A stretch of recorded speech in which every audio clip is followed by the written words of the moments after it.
decades, almost 3 decades now, and maybe just maybe we finally get our one. Just win the damn cup this one year. Just that's all we need to, just like that New York Rangers when they hadn't won the cup for like forever. And then they won in '94. That big sign one of the fans was holding was like, "Now I can die in peace."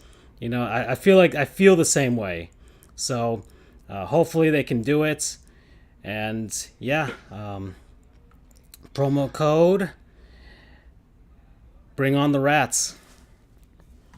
Let me say this. Nothing is more satisfying than being, and I know it sucks at the time, but nothing is more satisfying than being a fan of a team going through a hard time and then seeing them be successful. I mean, for example, with UCF, they had that winless season, and then they go and win the national championship in 2017 and go on a 25 game win streak. Or Tampa, I know it seems like holy moly, they've been successful for so long, but when I became a fan in 2008, that was the year that we drafted Stamkos because we were the worst team, or we were one of the worst teams in the league. And then we were one goalie paddle away from potentially making it to what national championship? Making God. the final 11. I mean, I think there was an alternate world where the UCF actually did win one competitively. Oh no! But, Charles, not today. saying, We've got evil Andrew on today, so evil Andrew can still be evil, but facts are facts. I don't know. I'm going to let this one slide for the purposes of peace. Peace. But yeah, no, it's had that really down couple of years. And then of course 2018 when we should have won the Eastern Conference, but then the Capitals beat us. Just that sucked. And then of course 2019. So the worse you feel about the situation, once it finally ends, the sweeter it gets. Yeah. Charles is, of course, a Yankees fan. He's never felt sadness before. Well, I have. It's been 10 whole years since I felt 10 anything. years, yeah. Well, you gotta understand. So what you guys are looking for is just the peak of the valley. I am drenched in the glory of the sun. I was always warm for so long, and then it just faded away from me. The hard part, I say jokingly aside, but the hard part is I was born in 1989. My earliest recollection of sport liking was being a Yankees fan around 4 or 5, and that's when they started the dynasty. The hard adjustment was going from winning 96, 99, 2000, 98, and then we get to the losing. You're a freaking Yankee fan, and you forgot one of your World Series. I barely know how to say my last name. But then we go into the losing of the World Series, 2001 with the Diamondbacks, and then the Marlins after that. And then came the very hard part. That was the real struggle. 2004 ALCS. Yeah, 2000. Well, that was rigged. I don't care what anyone says. Like, seriously, it's always Yankees and the ALCS where it's rigged, where you have the Jimmy Fallon, who's not even funny, get a super little movie with Drew Barrymore, who's just there as entertainment for me for actual. She doesn't get enough parts though. That's why because I remember we reflected back in the conversation, and I was like, I realized she doesn't get casted a lot. She got typecast in Charlie's Angels, and then no one really see her. And then she did the Netflix show, and they canceled. You think Charlie's Angels on the typecast her? Well, no. I'm saying that's all. She got typecast as early as Wedding Singer. Well, Adam Sandler lockpicks everybody, so it's okay. Or not lockpicks, but handcuffs. Well, remember, she had trouble, with drugs. She was also an E.T. Yeah, but that's the thing is Hollywood's very much flavor league. There's actors and actresses who win. Octavia Spencer's one that they could win an Academy Award. They have shown you that they got the goods. but you're just in for that role. You'll get an opportunity. Anyway, to bring it to the point, because we're really going off far track here, the difficulty on the influx is when you're basking in glory, and then you're falling down from the sun, and then you become very cold. Helios or Prometheus has taken the fire away from me. What can I do on that? So I can understand wanting to, because in all my other sports, I don't know the spectrum of success. Being a Heat fan, it was kind of like it came out of nowhere, and it was like, okay, we just have to enjoy this moment while we can, right? Francisco, really was. The 06 one. Yeah, the 06 one, and then I'm talking about also LeBron time. Oh, the big three, You're just like, it's basically that's probably LeBron time was looting and rioting, where you know you're going to get arrested, but there's 100 people doing it, so you're probably not going to get Yeah. And then for Tennessee hasn't won anything. Last year was, or like 2 years ago when we went to the AFC Championship, or 3 years ago, that was the culmination of my success as being a fan, because I didn't get into football until a little bit later, having a team. So that was harder. So I get it. But also, you don't want what I had endured to get that sustained success, because you're next on it, Andrew. If it happens, you can only go so long with this window, with this whole team that you have, and then salary cap constraints, old age, and retirements, and then become shunned. And it's fun to be remembered in the annals of history for the first 10 to 15 years, but then when they have the lofty expectations, they just forget about you. I hate it, guys. I'm so depressed in life. I need Garrett Cole to do things for me. Okay. All right, guys. I mean, that's why I'm okay with our very much lack of draft picks, because all right, guys, let me interject real quick. I have to sing happy birthday to my niece, because that's happening right now. So you guys take over the show for a little bit. We can all do this together. All right, and we'll go from there. So you guys take over. I will be back. Just give me a few minutes. Okay, let's do a segue section where we can make it fun, Andrew. Okay. So hear me out. Tell me, have you ventured into any of the weird wrestling stuff that I have sent you in the chat? I've not. You're killing me. You're killing me. Because it's one of those things where I can control the cage, but when you're going to somebody who doesn't know wrestling, and all you know is the generic stuff like Cody and all that stuff, and that's fine, but then you get like the really weird stuff that comes in that I might send you guys, and I just like, I bait and I wait. And I just stand there and I twiddle my thumbs. It's like my way of doing to learn a goof of what a good promo is, what a good like action scene, or even I think I've sent you guys some like move stuff where I'm like, holy crap, how did that person break their neck?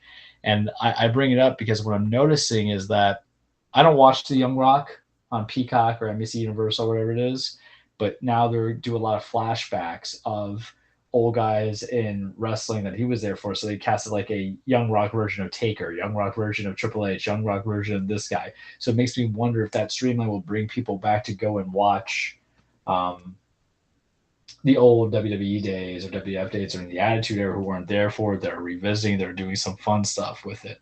And then my part that I try to do is when I spam the hell out of you guys, because what happens is if I do my nightly Twitter run, and I spam you guys every single thing known to mankind. I'm like, look at this crazy stuff.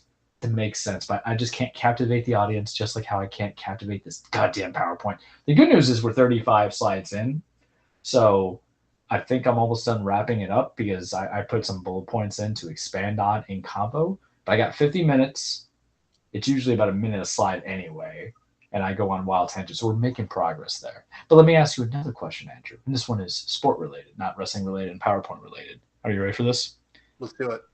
All right. So, do you think watching NASCAR, or not NASCAR, but watching F1 would make you even invested or interested in watching NASCAR?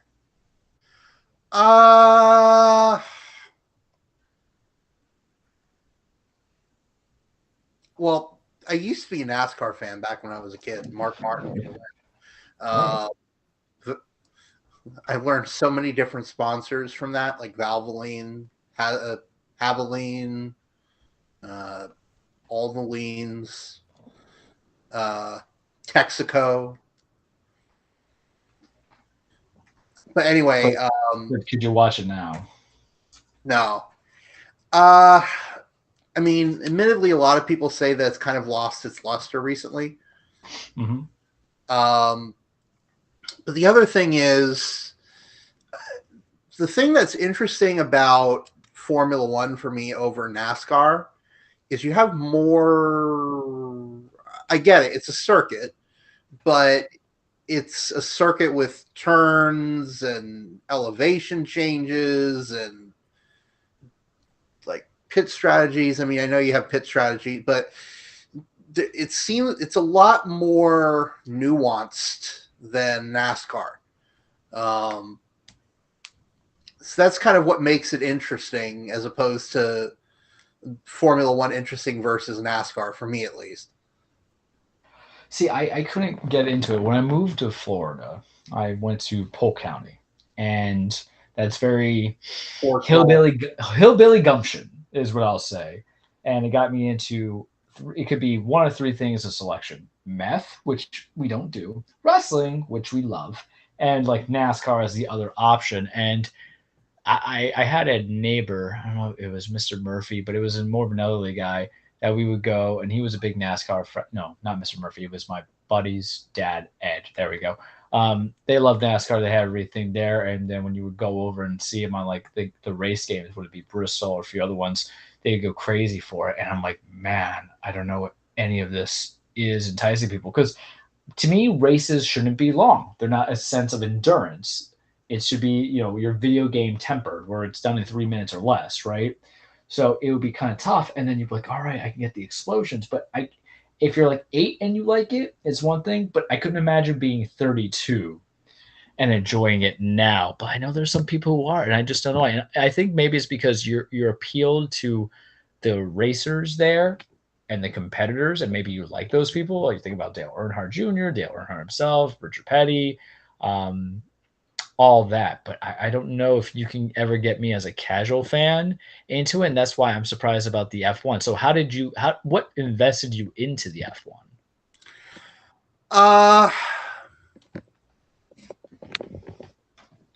It's a good question. I don't think you talked about it, so I was like intrigued, and now I can kind of do my interviewing process on you. So this is good. All right. Well, give me a second to think about it. Because I think it's like me who got weird like sumo wrestling for a bit. Like there was like 2 months where I loved it, and then I just kind of forgot about it because it was just something about it. I got curious about it. I saw something on like YouTube. I'm like, I'm gonna deep dive the shit out of this, and I'm like, well, in the same vein of how you like wrestling for the drama, mm-hmm. And how a lot of people like reality TV because of the drama. As I mentioned, they really over dramatized Formula One, and that's really what got me into it initially. It was just like, wow, this is so intense. Like, that was initially what got me into it. Was that the drama part of it? But after I looked into it more, I learned more about the personalities, the history, things like that. It just kind of hooked me, and at that point, even though I don't really care about the drama of that TV show anymore, I've been hooked. Yeah. All right. So basically, it's because you end up liking the individual or that racer. Well, yeah, I'm a fan of Daniel Ricciardo, but the other thing is NASCAR has become so convoluted with its championship system. Like, you get wild cards, and there are races that are like 3 portions, playoff. It's a lot easier to follow along with Formula One. Whoever has the most points at the end of the season wins. See, to that, I don't even know. That's what surprises me. I think part of that too is you rely sometimes in other media to help jump up that. Like there was 4v Ferrari, which got people into that a little bit, and then there was another movie with Chris Pine that was about like formula racing. I'm gonna Google that. going from their Formula One movie. So I'm maybe back. that can jump into it. Not Chris Pine. I was listening to you Rush? guys. Chris Hemsworth. Rush. That was the movie. Yes, you. I hear you. Yeah. You guys talking about the difference between Formula One and NASCAR? Well, I want to know what if first off, what got Andrew to like Formula One, and could Formula One translate to him liking like NASCAR? And then I asked him if he watched any of my wrestling stuff, and he was like, "No." And I was very. I feel like the demographics. I don't know. Demographics would be. I'm not into racing, but I feel like demographics are different between the fans of NASCAR and the fans of Formula One. Right? It'd be like. Probably yes. You know. Do you feel that NASCAR has an inherent sense of racism? That's why you can't support it. No, that's not it at all. All right. I mean, it certainly has a checkered past. I mean, look at how many they had to ban Confederate flags. Yeah, and the whole Brandon Brandon thing. came Yeah, from it. Yeah. yeah. So I mean, I don't think the sport in of itself. I don't think NASCAR in of itself is racist. just the fan base. But certainly the people that follow it have a tendency to be racist. That's kind of been that's NASCAR's biggest challenge, is that they lean so heavily on that demographic for so long that there came a point where they needed to, of course, capture new fans, right? And it's going to be hard to capture those fans if you're a minority and you don't feel welcome at a NASCAR event. Or even if you're white, but you're white of a different tendency, and you're definitely not going to be comfortable there with all the sort that hang out at NASCAR events. So it's been pretty hard for them, in as comparison to Formula One, which is like an international thing, right? And you have all kinds of different I saw it was like nationalities. beautiful looking people driving cars. It made me feel inadequate. I mean, you have a freaking Grand Prix in Monaco, or San Marino, right? That's another. Is that the same place? Am I talking about? One in San Marino, but there is one in Monaco. Yeah, here. like these fancy places that only the people with money can get to those areas to watch a NASCAR race. I think that's also another appeal. Formula One, sorry. Because, as a America. I mean, it's American, okay. I mean, I know America is certainly. I think it could fit like 30 average-sized countries into the continental borders, right? And considering the differences in climate and topography, like the United States in of itself is like several countries, but could you imagine the different types of Formula One tracks you could do too? Yeah. But like, it's much more fascinating to, see a race in Azerbaijan, and then follow that with a race in Monaco, follow that with a race in Austria, follow that by a race in Italy, follow that by a race in Singapore. It's what was our old segment? What do you mean, like Uncultured Swine? Or Where in the World Was Doug? Well, that, I guess, Uncultured Swine as well. Dougie San Diego. Yeah. You get to see all these very fascinating places, and I don't know, just something about that is also appealing. Mm-hmm. The downside is a lot of the races start really early, and I really don't like getting up that early. Your typical start time is around 9 a.m. Eastern on Sunday. Mm. And I don't want to wake up that early.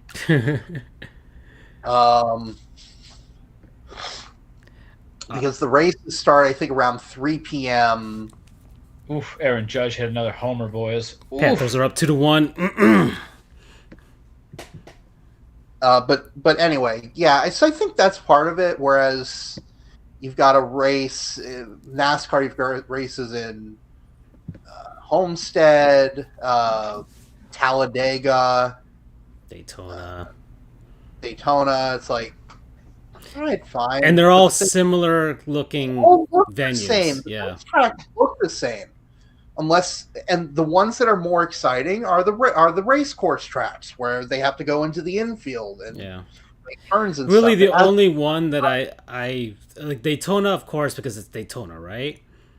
And then Indianapolis, because it's historic. Those are the only of note that I can say that I like as far as tracks are concerned. And then these tracks, comparatively to other racetracks, like Monaco's been going on since 1930. I'm gonna look and- up a list of all the different Formula One tracks.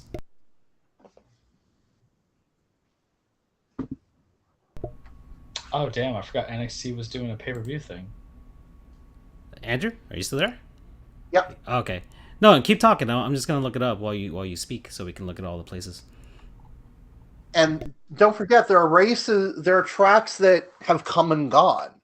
The Nürburgring, San Marino, as you previously mentioned.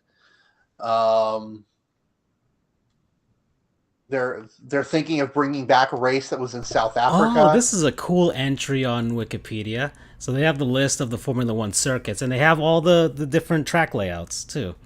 So you got Adelaide in Australia, Now they're in Melbourne. Ain Diab circuit in Casablanca, Morocco. Ain't Tree. Oh no, these are the ones where they've been held. So the one that's held the most Grand Prix is the Autodromo Nazionale di Monza in Italy. Yep. And then Monaco's the second one. Then Silverstone in UK. Then Circuit de Spa-Francorchamps in Belgium. Yeah, Nürburgring in Nürburgring, Germany. I'm not even gonna make an attempt to try and say those words. Circuit Givineux over in Montreal. Andrew's just like, you are butchering these. Autodromo Jose Carlos Pace in Sao Paulo, Brazil. You almost sounded Italian saying that. Hockenheimring over in Germany. In Hockenheim. Hungaroring in Hungary. Hungaroring. Red Bull Ring in Austria. That's an easy one. In Austria. Circuit de Barcelona, Catalunya in Montmello. Circuit Zandvoort, Suzuka International Racing Course in Japan. Autodromo. What does the red mean? I'm trying to find what the red means. Current circuits. Okay, so these are the current circuits that I'm listing off here. Autodromo Hermanos Rodriguez out in Mexico City, and Melbourne Grand Prix Circuit in Melbourne. Bahrain, which we had talked about in the show in the prior with that guy with that horrendous crash, and he survived because of that halo ring. Circuit Paul Ricard. So that's another one. Yas Marina Circuit in Abu Dhabi. And you can see like especially the ones with water, those always look pretty cool, right? You get all those ocean views. Marina Bay Street Circuit in Singapore, of course, that's gonna have some great ocean views. Circuit of the Americas, which was previously the only American circuit, right, Andrew? Until this one. Well, in Austin. There have been other U.S. circuits, but the only current one beforehand. But now, starting next season, they're going to be adding one in Las Vegas. That should be interesting. That should be cool. They're going to actually use the Strip. Yeah, and then they're calling the Hard Rock Stadium one the Miami International Autodrome. Correct. So there we go. Okay, guys, we're at 144. So. I do want to head on over to the cage, but Andrew, you've seen this, but Charles hasn't, and this has been planned. This is the newest portion of the virtual studio under construction, but now it's It's been permanently placed. Okay, and we're getting ready. Charles, are you ready to feast your eyes on a masterpiece? I am ready. All right, Andrew. So, so here we are. So, welcome everybody to the cage. Welcome everybody to the cage. Charles, Andrew. We can give them a bit of a tour before we actually I start. actually have that Ric Flair pop in case you guys are wondering if I've never shown it to you. I do have it. Wow. That has been on my desk. Wow. I have it right here in front of me. So, welcome to your new cage. It even has sumo wrestlers, Andrew. It's like he heard us on the go away.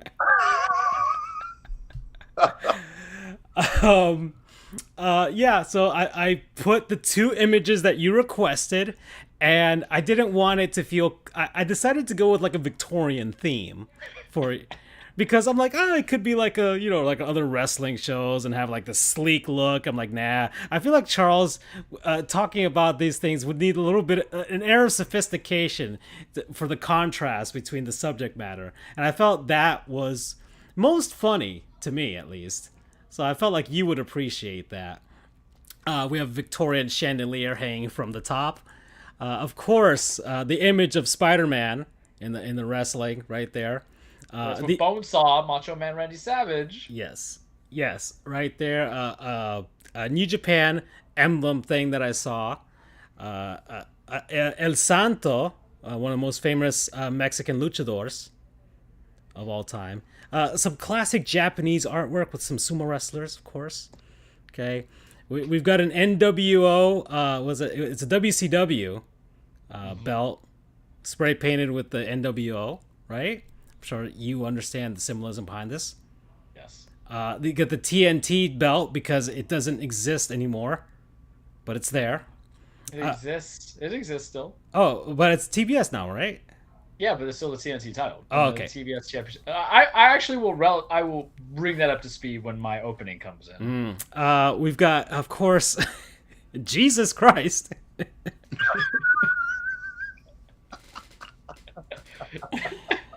Well, as you can see, Macho Man Randy Savage is about to visit the Lord and Savior of the world there. We're just saying that. Of course, he's ascended to heaven. He died on the rapture, baby. We've got the I found this diva because we need to give one for the lady, so we got a diva's belt here. Mm-hmm. A New York Yankees wrestling belt with the core four with the False Prophet, Mariano Rivera, Andy Pettit, and Jorge Posada. So there you go. With the I guess me a little tingly in my pants. Yeah. And a few other Easter eggs around. Yes. Below that is Andrew's contribution to this, Charles. The UCF one. Well, it's okay because every title. Here's the thing. I can address on that. There's your main event title. There's your mid card title, and there's your lower card title, and that's why it's a lower card title. Oh boy. Of course he had a retort. Of course. What the hell is on the counter? Okay, Right and on the far right is one more belt. Is another WCW World. I forgot which heavyweight championship belt. I'm not sure. They're not their cruiserweight belt, but I think that's what's the far right. I'm talking about on the okay, the so table. on the fireplace, we've got your PS5, of course. Yes. We've got WrestleMania 2000 for the Nintendo 64. Excellent choice. WWE SmackDown vs. Raw 2008 for the PS2. Correct. WWE Crush Hour for the Nintendo GameCube. Didn't play, but now I'll revisit it. A Roman Reigns action figure. We love the Tribal Chief. I have the Needle Mover shirt. We love it. Of course, a Nintendo Switch. Yeah, so there you makes go. me happy. And of course, on your table, we've got a Greco-Roman sculpture all the way to the far left on your table there. Of course, your beloved Ric Flair Funko Pop. The other stuff on the table, I don't know. It's like a guy riding a horse. I don't know what was there. You got a pair of glasses, a little globe there, some ancient books, right? Because you study the ancient works of wrestling. Okay. Correct. And then this is another one of Andrew's contributions. Originally, because of so many various ways that you celebrate your favorite athletes, it was going to be a bottle of lotion. Okay, I thought it looked like a tub. It is a tub. It's a tub of spider tack. Oh, that's fine. I You need thought to we were get that going to a grip. different kind of R rating, but different sticky substance. But I approve of everything of this. I Yes. even like the little chandelier. And then of course we've got the another a much larger Greco-Roman statue that is a bit homoerotic, but you know what, we accept all people of all kinds of orientation and things like that. And then it's just once again going to the things that we love about wrestling is meat slapping meat, you Meat know, slapping meat. just Meat men slapping meat. being men. Men being men. Meat Yeah, or slapping women meat. being women, however you want to do it. And then, of course, I got the score crawl embedded into this thing, and of course, the fireplace. And it's Ramona, so that makes me And happy. it says Ramona as your screen. So, this is the cage. This is your new set. And Andrew's going to get one soon. I got to start working on that. He said for me to surprise him, and I got to figure out where to go with that. I mean, I have a tear in my eye. Um, Take it away. Welcome, Yeah. everybody. Your weekly Truplex, The Cage with Charles. Full disclaimer, wrestling is not fake. It is scripted. It's a stage fight. It's meat slapping meat, people chasing championships, establishing their legacies, being the holy hell out of each other. It can also be ballet, poetry in motion. Be damned what Billy Graham, the superstar, says. I say what I want. It's my show. I do what I can, right? It's about people just not liking each other, which I always enjoy, but also it's a soap opera. Andrew and I talked about it. I got to get invested in the drama. TNT, we know drama. CET, we like drama. Um, as you see in my beautiful little highlights, I'll take a moment to kind of explain championships because we kind of talk from there. WCW NWO, that was the WCW World Heavyweight Championship. I actually have one in my room hidden somewhere because, I bought like 2 championship belts when I passed the bar. And then I always loved the WCW title, but that's when NWO invaded and Hollywood Hulk Hogan got the title and spray painted it. And that was his own because it was NWO taking over. TNT Championship. What a way to start. And I think that's how we're going to start it because it's going to be a predominantly WCW. No, it's going to be a predominantly WWE segment, but we'll touch on a few things here because WrestleMania Backlash is this weekend. I'm still kind of battle fatigued from everything that's happened in the last week or so with wrestling and all that stuff. We talked about the Forbidden Door, but AEW did have a championship change, and it was the TNT Championship on last week's Dynamite with Sammy Guevara, who is now the 3rd time being WCW. Got it in the mind. TNT Champion, defending against Scorpio Sky in the ladder match. Scorpio Sky wins it. He is now a 2-time TNT Championship. So the TNT Championship is really supposed to be like the mid-card title. And when we say mid-card title, it doesn't mean a bad thing. It just means that you're not the main event scene. You might be the guy who opens the match. You might be the person who's in the middle of the match. You might be the person who's invested in the story and segue through. But it's where a lot of your talent and bread and butter situate themselves in there because not everybody can be a main event guy, but some people can be, a majority of them can be the mid-card guy. But the TNT Championship did change hands. It's lost a lot of credibility since Rusev lost it. Well, he's not Rusev anymore. Forgive me. Miro lost it. Follow us on Twitter, Miro. Charles the True, Dan Frijoles, FJOJR, Sports Goofs, all that fun stuff. But ever since he lost that belt, it's just kind of hot potato too much. It was Sammy Guevara who had it. He defended the title several times. He lost it to Cody Rhodes, that Cody over in WWE. And then he beat Cody again in a ladder match to get it. And then he lost to that man, Scorpio Sky, at Battle of the Belts, and then won it back when he low blowed Scorpio Sky. And he only defended one more time after that. Now Scorpio Sky has again. I have not liked how it's been handled because titles, you can give people titles, but when you hot potato a championship, especially between just 2 people or even 3 people, it might lose its little bit of the credibility. Why does it lose the credibility? Because the person defending it doesn't establish it, doesn't build it, does not build the foundation. You could plant the seed, but if you don't soak the soil, the seed just stands still. They need to do better with it. Plus, the title has kind of been through the rigor of being ugly. We don't like ugly championships, boys. We like things that look pretty, and it has done many changes. Part of it was because it was an incomplete championship when it was first announced, and then Brody died, So we kind of gave that away, right? The original to his son. They did redesigns. Darby had for a bit. Miro beat him, changed the red to the green for whatever reason, because it was supposed to be part of his Bulgarian heritage and everything like that. Then he lost to Sammy, and then he was like Sammy two belts. Whatever. It's still ugly. TBS title isn't better either, but the TBS title is the women's mid-card championship. So that's your differentiation of it. I always thought they should just call it TNT Dynamite title and put like dynamite sticks, because it takes away the sense of ass kissing. Yeah. But what do I know? I'm just some schlub who's in a white tee talking about wrestling. But they need to do better with that booking. But as you know, they're in full swing and effect leading into Double or Nothing, which is May 29th, later this month. The big headline match that you need to know about right now is CM Punk versus Adam Hangman Page. That will get its time when it's time. We will speak on that. It will be good. There's other matches that are going on there that will be building into it. Other news, and here's the thing. This is be interesting. We've been talking about AEW for 3 years now, right? Now people are starting to leave.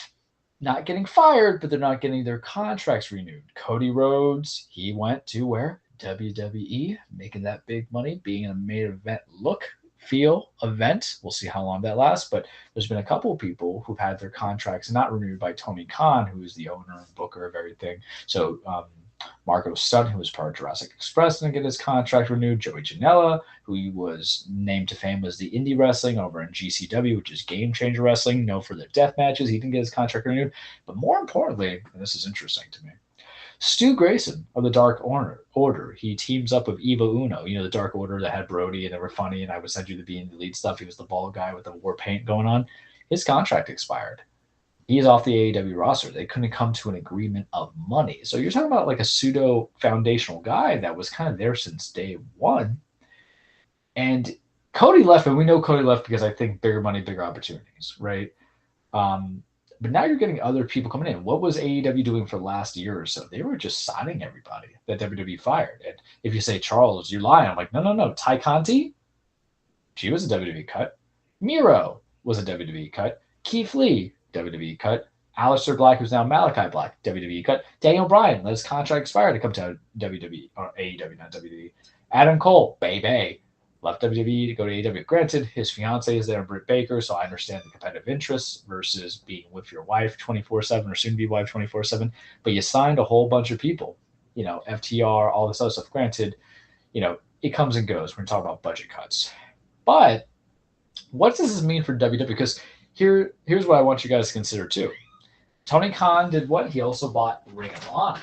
So you have these expiring contracts, and you can't send those AEW guys down to Ring of Honor, because I don't know if it's going to be a connected world, a separate world. I don't know if it's going to be like, how's the best way I can explain this to you without losing my masculinity? Shit, I'm going to do it anyway. I used to watch General Hospital, and they had a spinoff called Port Charles, where sometimes you had cross characters but set in the same world. In that sense, are you going to treat it like that? There's no clear out definitions. You know that you have Ring of Honor wrestlers coming on, but Samoa Joe. Let me ask you just a genuine question. We're at 158 on the show, but I just want to get a clarity, because I know WWE has SmackDown, they have Raw, right? Yes. Like those. What's AEW's? I know Dynamite, but that's the thing. What is it really, right? Because there's AEW Dynamite, which is their 2-hour show on TNT. All right. And there's AEW Rampage, which is their 1-hour show on TBS. I'm sorry, TBS has Rampage. Damn it, I get confused. TBS has Dynamite, TNT has Rampage for 1 hour. But they don't utilize Rampage to truly develop current storylines, which I think they need to do. They just kind of put random matches in there. Right now, they're doing the Owen Hart qualifying cup, and the reason why I haven't spoken on that, even though I love brackets and tournaments and stuff like that, is because they haven't released the full competitors, and they're all qualifier events. Even though I still have to read and watch, watch Dax and Cash Wheeler's match. Their tag team partners for FTR. They had a match going on, and apparently it was amazing. I'll get to it when I get to it. But right now, really, to me, it's still Dynamite, and then the YouTube stuff that they put on. Not Elevation or Dark, because that's just dark matches, but they'll do YouTube promos and things like that, little video logs or being the elite, which will propel the actual storylines, which is kind of tough because it's its own separate thing, probably cheaper on the cost, but not for the ratings, right?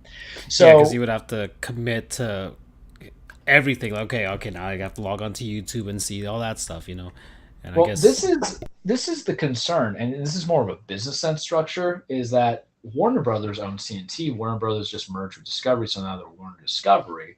What does that mean for the fate of wrestling?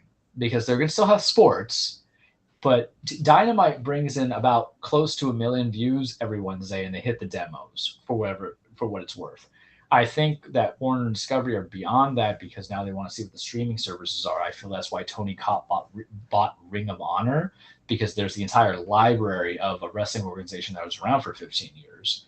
And that could lead to competitive interest of owning that library, letting it be a platform, having subscriptions. And, Warner Brothers are smart people. What they're going to do is they're going to do tiers. They're going to be like, oh, do you want the standard stuff? Do you want the sports stuff? Do you want the all access stuff? Do you want the wrestling stuff? Boom, boom, boom, boom, boom. That might have actually saved their life support. Because here's the thing about right now with Ring of Honor, they do not have, to my knowledge, a broadcast television right. So Tony Khan brought something with the library, and then he'll use the platform for AEW for Ring of Honor matches, but there's no weekly television segment for Ring of Honor right now. They used to be part of Access TV or Sinclair Broadcast. No, I think Sinclair owned them, but they used to be on Access, but you don't have that now. So the idea is now that you own jointly, can you put both your shows on a single channel provider to sustain your viability of existence? I don't know what the big networks want anymore because it's changed from 10 years ago, guys, when ratings mattered more, the Nielsen ratings mattered more. Now we're in the edge of the industry of streaming where the numbers are calculated differently. It's not just about how many times you watch it. It might be how many times you do the rewatch of it, correct? And are you buying packets of benefits? So this might be for viability. But AEW, it's interesting now they're going to have people leaving. Mind you, the people who leave AEW who don't have their contracts renewed, I don't expect they go to WWE. But just because WB is very selective, and right now his mandate, his edict is to get for the future, for the next 10 years. So they want young people who are experienced. And we'll segue into WB. People were fired. Ow! Yes. NXT You were not happy about wrestlers. something. Yes. I was not very happy about it. And that's just from NXT, which is, the minor leagues in that sense, where Vince is trying to make it into the proper farm system to call up for the main roster. Main roster cuts are coming. Guarantee that. And I will say, hindsight's 2020, and it hurt when certain people were cut.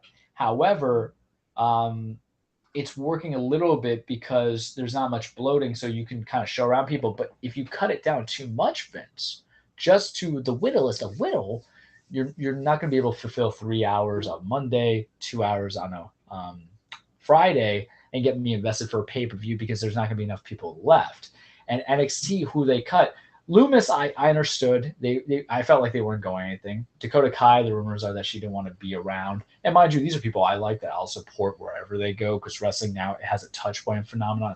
It's not football where all you have to watch is the NFL, and not like basketball, all you really got is the NBA. What it is like acting in the sense of like, okay, this was my favorite character on a TV show. He got killed, but I like that actor, so I'll follow them in the next movie they go into, or the next show they do. Oh, hey, they're doing a spinoff of Saul Goodman from from Breaking Bad. We're gonna Better Call Saul. We're gonna watch that. That's cool. That's how I treat it. If I know that talent's real, I'm gonna go from there. But I'm just gonna give the shout out now. Malcolm Vivens, Stokely Halfworth, or whatever his other indie names were, coming into it. He was let go. He was the leader of Diamond Mine. I find him hysterical. I send you guys some stuff on Twitter. I feel that he is my spirit animal in that sense. His release video was hysterical. He's like, a lot of people have been asking about stuff, what I'm going to do. I was on my way to get some Zaxby's, and I just want to say what I will miss. And he mentioned Xylee. It's like, Miss Xylee, Godspeed, baby girl, Godspeed. He's hysterical. I'm just giving him the shout out now. Best of luck to everything that you do coming into it, because you were a gift in the promo art of it, the managerial art. You never got to see him wrestle in NXT. From what I saw, I've seen some of the indie stuff when he was doing his other stuff, going from there under a different name. But I just find it entertaining. I was very upset because that was within the 24 hours of the AJ Brown trade. That was a very hard Friday for me, because at 9 o'clock at night, I'm like, AJ Brown's no longer excited. And then at like 2 p.m. on that Friday, it's like, Malcolm Vivid's release. I'm like, what? I'm looking at the sky. I'm like, what do you want from me? You take everything I love. Is this what you want me to be, a destroyer, or do I want to be a savior? And then, we draft Malik Willis, and then I feel a little bit better, right? And then Garrett Cole gets, a Cole job, and I feel a little bit easier. Cream fresh, everybody. But it was very upsetting about NXT. Right now, they have NXT Spring Breakin', and I forgot about it because I had the show, but also I spent a good hour and a half adding on to this PowerPoint. I'm proud to say I have like 36 slides, and I'm just going to expand like the final 4 slides. I'll give you probably 40. So yay us, guys. We did it. You helped. You're my hamburger helpers. Rice